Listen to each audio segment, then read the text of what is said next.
皆さんこんにちは、ガジェログです。今回は Amazfit GTR Mini のおすすめ設定ということでいくつかご紹介していきたいと思います。この動画の流れとしましては、まず最初にスマートフォン側の ZEP アプリを使っておすすめ設定をご紹介します。そして後半にこちらの本体の中のおすすめ設定ということでいくつかご紹介いたします。では最後までご覧いただければと思います。それでは早速本日も行ってみましょう。では早速 ZEP アプリを使ったおすすめ設定。では一つ目、まずご紹介いたします。こちらになります。コントロールセンターというものになりますが、こちらのメニュー構成などを編集することができます。これね、やっておくとめちゃめちゃ便利になりますので、いち早くよく使う機能を呼び出すことができるようになります。ではこれどうやってやるかっていうことなんですけども、このスマートウォッチの設定というところを開きます。そうしますと、ここにコントロールセンターを編集というのがありますので、ここをタップします。そうしますと、上からバッテリー、DND モード、カレンダー、懐中電灯というふうに並んでいます。この並びっていうのは、ここですね、バッテリー、そしてこの月のマークが DND モード、右上にカレンダーですね。ここの部分が来ています。そして懐中電灯というふうにこういったね、並びになっています。そして一番下に明るさとありますが、実はこれは7個目からは2ページ目になってしまいます。このあたりは少しね、考えながら編集するっていうのが必要になってきますね。で、私はあえてこの並びにしてあります。なぜかと言いますと、まずこの設定のギアのマークになりますね。これは本当によく使いますので、一番アクセスしやすいこの1ページ目のこの右下に来るようにしています。そうしますと、このようによく設定をね変更しますが、こういったところに飛びやすくしてあります。そして真ん中のこのね、今青くなっているところありますが、これは画面を一時的にずっと点灯しておきますよっていう設定になっていまして、これをオンにしますと画面は点灯したままになり、バッテリー消費しますよと出ていますが、こういったねレビューするときには私はあえて20分にしてずっとねこのように画面がつきっぱなしにするようにしてあります。こういったところもやっぱりアクセスしやすいところに持ってくることによってやっぱり使い勝手っていうのは良くなりますよね。そしてこの左下の部分、懐中電灯になりますが、別に LED ライトがどっかついてるわけではありませんが、画面がこのように白く点灯して真っ暗な状態であれば結構ね明るく表示されている状態になります。このようにここの部分がコントロールセンターを編集というところになりますので、使い勝手がいいように必要なものをですね、ここの順番を並び替えることができます。ではね、やってみたいと思いますが、今ここに表示されていないものですね、例えば使う方もいらっしゃると思いますが、このスマートフォンを探すっていうのをここの部分のどこかに入れてみたいと思います。はい。ここのプラスの部分を押しますと、今スマートフォンを探すが、この上の部分ですね、ここに入りましたと。保存を押せば、はい、ここにね、反映されました。では、このスマートフォンを探すを1ページ目に持っていきたい場合どうするかというと、上から6個以内の部分にこのように移動をさせます。そしてもう一度保存を押しますと、はい、6個目の部分に変更されました。こういった風にして自分の好きな機能をこのコントロールセンターの部分に持ってきて編集することができます。これはね、やっぱりやっといた方がいいんじゃないかなと思います。では次にですね、クイックアクセスアプリを編集というところがありますので、こちらをご紹介したいと思います。これ何かと言いますと、上から睡眠、血中酸素、心拍数というふうに並んでいますね。そしてこの6個目の部分はミュージックになっています。こういった並びが実はですね、このスワイプして、まず右側にありますのが睡眠になります。血中酸素、心拍数、アラーム、コンパスですね。そしてミュージック、音楽再生コントロールになります。そしてショートカットという機能が表示され、またホームに戻ってきました。この並び方を編集するということになります。ですので、ここはよく使う機能をやっぱり並び替えるということになると思いますが、私は今このような並びに編集してあります。天気とかね、あんまり使わないので、実はこのように見えない部分に持ってきています。本当によく使うのが睡眠をウォッチで結構確認することが多いので、すぐ右側に設定して、そしてこのようにタップすると今日の睡眠状態っていうのがどんな感じだったのかすぐね確認することができますので、私はあえてここに持ってきています。で、これをやっぱりね、先ほどと同じように順番を入れ替えたりすることができます。例えば今ミュージックありますが、これ音楽再生コントロールになりますけども、じゃあこれをですね、やめますよということであれば、このように長押しをしながら持ってくることができます。そしてやはり保存をすることによってこの編集を確定することができます。で、逆にですね、天気を追加してみたいと思います。やはりね、プラスを押すことによってこの上のね、表示する部分に持ってくることができました。保存を押すことによって反映させることができました。左側をね、このようにスワイプしてみたいと思いますが、サンフランシスコと今出ていますけどもね、このように天気情報を表示させることができるようになりました。ですので、このクイックアクセスアプリっていうのは本当によく使い勝手がいい左右の部分になりますので、よく使う機能をですね、機能の一覧の方から追加したり並び替えをしたり編集されてみてください。では次にアプリ一覧の管理っていうところがこちらのページにあります。これ何かと言いますと、やはりですね、先ほどと似ていますが、このようにアプリが一覧されているわけですね。上から設定とあります。そして運動、カウントダウン、太陽と月というふうに並んでいます。この項目っていうのは実はこのサイドボタンを1回押して表示される部分になります。一番上から設定、運動、カウントダウンというふうにね、この並び通りになっているわけですね。ここの並びもあえて私は最初のこの4段ぐらいでしょうかね。一番上から設定、運動、カウントダウン、太陽と月。この部分を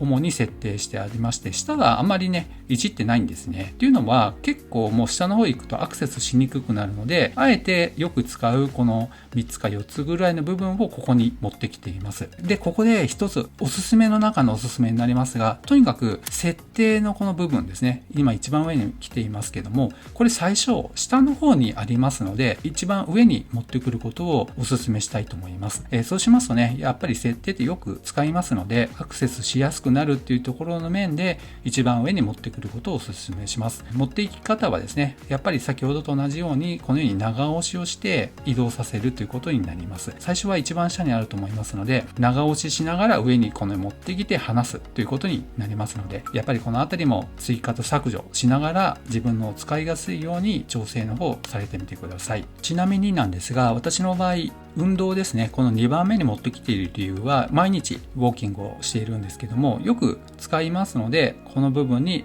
アクセスしやすいように持ってきています。そしてね、一番上に今ウォーキング持ってきていますので、このように簡単にね、このウォーキングのワークアウトがスタートできるように設定をしてあります。そして次になりますが、こちらのね、ショートカットカードというものになります。これ一体何なのっていうことなんですけどもね、世界時計カウントダウン数日間の天気というふうに今設定が入っています。それ以外の部分は下の部分にね、やっぱり一覧になっています。実はホームからこのように左にスワイプして表示される部分になります。この一番上が世界時計、そして真ん中にカウントダウン、タイマーですね。そして3番目に数日間の天気と出ていますね。この部分になります。またサンフランシスコ出てきましたけども、こういう風にね、簡単にアクセスできるようになっています。これどういう風に使うのかって私も最初結構悩んだんですが、実はこれ iPhone 持ちの方はわかるかもしれませんが、 iPhone の場合ホーム画面から左にスワイプしますと、このようにね、一目見て現在のステータス情報ですね、例えば歩数とかアクティビティの情報とか天気の情報とかですね、他には ToDo とかカレンダーとかそういった機能を編集することができるんですが、ちょっとそれと似てるのかなという気はしました。ただ画面がやっぱりウォッチゆえにこう画面が小さいので、なかなかこう一度に視認できる部分っていうのは少なくなっています。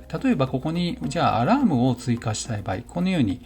持っていきます。で、アラームを2番目に持ってきて保存を押しますと、こういう風に簡単にアクセスできるところに持っていきます。ですので、使い方としてはコントロールパネルではちょっと収まりきれなかった機能をここに持ってくるっていう手もあるのかなという風に思いますし、そしてタイマー機能もね、1分、5分、20分っていう風に貼り付けることができましたので、より簡単にアクセスしたい場合、ここに貼り付けることもできます。なかなか私も全て把握しきれてないので、何が一番最善かっていうのはまだ模索している状態になりますけど、いろいろやってみて使い勝手がいいものを探してみていただければなと思います。もしかしたらストップウォッチを持ってくるといいのかもしれませんね。一番上に持ってきて保存。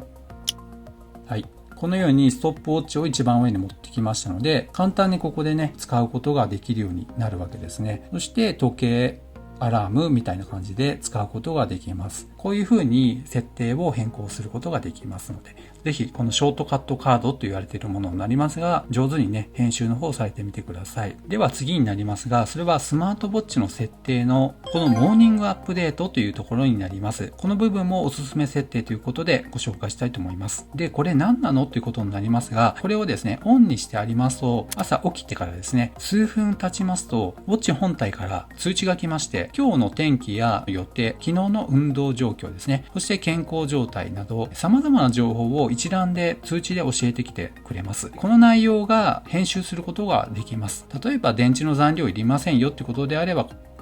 ここをこのように表示しない方にすることもできます。女性の方であればこの月経周期っていうところをこのように一番上に持ってくるっていうこともあるかもしれません。そして順番の並べ替えっていうのもこのように長押ししながら移動させることによって編集することも可能になっています。朝一来る情報になりますので、もしこういったものがいらないよってことであれば、この部分ですね、今オンになっていますが、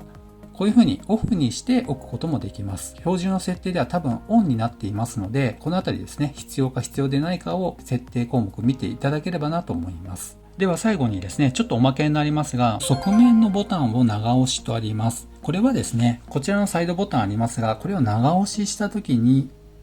どんな機能を表示させるかということになりますが、今現在は運動の機能が表示されるようになっていました。例えばこれをですね、カウントダウンとありますけども、これはタイマーになります。こちらに変更した場合は、長押ししますとタイマーがこのように起動する形になります。これはお好みのものをこの一覧から選んでいただくということになります。はい。では次にですね、このウォッチ本体を使った設定をご紹介したいと思いますが、まずその一つ目。それは、このサイドボタンを押しますと、このようにメニューが表示されます。これ機能一覧になっているわけですけども、この表示体系を実は変更することができます。この並び方ですね、こうぐにゅーっと回っていくこの動き方。これクラシックっていうタイプになります。で、実はこれをですね、この設定というところ、そして個人設定とあります。そしてこの下のところにリストスタイルというところがありますので、こちらをタップします。そうしますとこのようにヘキサゴン、もしくはクラシックと出ていますね。で、私は今クラシックっていうタイプを選んでいますので、先ほどの表示方法になります。では逆にヘキサゴンを選んでみたいと思います。そうしますとこういった感じで表示されるわけですね。アイコン表示になりますので、この機能が何かっていうのをしっかり分かっていれば、非常にね、アクセスしやすくなるんじゃないかなと思います。個人的にはですね、このタイプよりも先ほどのクラシックタイプの方が良かったので変更してありました。こちらの方が分かりやすいよってことであればね、ヘキサゴンタイプという風に変更されるのはいいかもしれません。はい。では2つ目の点になります。それはですね、この時刻の表示になりますが、今10時45分と出ていますが、12時間表記か24時間表記かのそれを変更することができます。その設定方法になりますが、このサイドボタンを1回押していただきますと、設定が一番上に来ていますね。そしてこの一番上に文字盤と時間とありますので、こちらをタップします。この中に実は時刻形式っていうのがありまして、ここをタップします。そうしますと12時間表示なのか24時間表示なのか、もしくはスマートフォンのシステムに合わせるとありますが、スマホ側が24時間表記になっていれば、それにウォッチも合わせますよということになりますね。それとちょっとね、ちぐはぐになりますが、スマホは24時間でもウォッチは12時間表示がいいよってことであればね、ここを12時間表示に選んでいただくこともできます。個人的にはですね、もう私はスマートフォンに合わせるということで24時間表示になっています。こちらで調整することができますので、ぜひ困っている方いらっしゃいましたら調整をされてみてください。では次になりますが、文字盤の変更方法についてもご紹介したいと思います。画面をですね、このように長押しをしますと、こういった感じでですね、編集ができるようになります。今、ウォッチ本体に入っている文字盤がこのように表示されていますが、じゃあこれがいいよってことであれば、タップをしますと決定で文字盤を変更することができます。そしてさらにですね、文字盤によってはこの下の部分に鉛筆マークみたいなのがありますね。で、これをタップしますと Apple Watch で言うとコンプリケーションって言いますけど、この部分を今天気になっていますが、例えば月相ですね、もしくはバッテリー表示、合計の PAI、もしくは消費カロリーですね、また心拍数、このように変更することができます。これで良ければ、はい、この部分が心拍数の部分になりますね。腕につけていれば、その時の心拍数を見ることができるようになります。こういった風にして、いくらかでも文字盤を変更することができますので、ぜひやってみていただければと思います。ちなみに、ウォッチ本体に入っている文字盤、今表示していましたが、入っていないものに関しましては、この ZEP アプリの中のダイヤルショップっていうところがあります。そうしますと、このようにたくさんの文字盤がですね、ダウンロードして、このウォッチ本体にインストールすることができるようになっていますので、お好きなものをこの中から探していただければなと思います。ちなみにランキングっていうのがありまして、ここを見てみますと、今人気のあるものがこのように順番で並んでいます。気になるものがありましたらね、ぜひやってみていただければと思います。では、ウォッチ本体を使った最後のおすすめ設定になります。それは、この運動とありますね。これワークアウトになりますが、これらをよく使うものを表示して使わないものを見えなくしてしまうっていうやり方がありますし、またよく使う順番に並び替えをすることもできるようになります。この方法をご紹介したいと思います。今私はですね、一番上にウォーキングになっています。ほぼ毎日行っていますので、一番アクセスしやすい状態にしてあります。これをですね、実はどうやって編集するかっていうことになりますが、スマホのアプリを使ってやれればいいんですけど、実はできないんですね。じゃあどうやるかになりますが、一番下にこのギアのマークがあります。これをタップしますと、編集と出てきましたね。今、ウォーキング、サイクリング、フィットネスとあります。で、この中にランニングをちょっと追加していきたいと思います。このプラスの部分ですね。そうするとランニング、ウォーキングというふうにね、今ここの部分を開くと4種類ありますよと出ています。こういうふうに下の方見ていくとカテゴリーごとにいろんなワークアウトが出ています。今回はランニングになりますので一番上をタップします。そうしますとランニング、屋外と書いてありますね。これでいいのでプラスの部分をタップします。そうしますとさっきの3つのワークアウトの中に追加されました。で、さらに順番をどうするかということになります。今一番上に入っているんですが、ウォーキングの下に今入れてみたいなと思います。はい、こういうふうに滑らせる感じで間に入れるっていうことですね。で、これで良ければレ点を押します。そうしますとね、ウォーキング、屋外、ランニングっていうふうに今並びが変わりました。これで良ければサイドボタンを押して決定になります。で、タップしますと、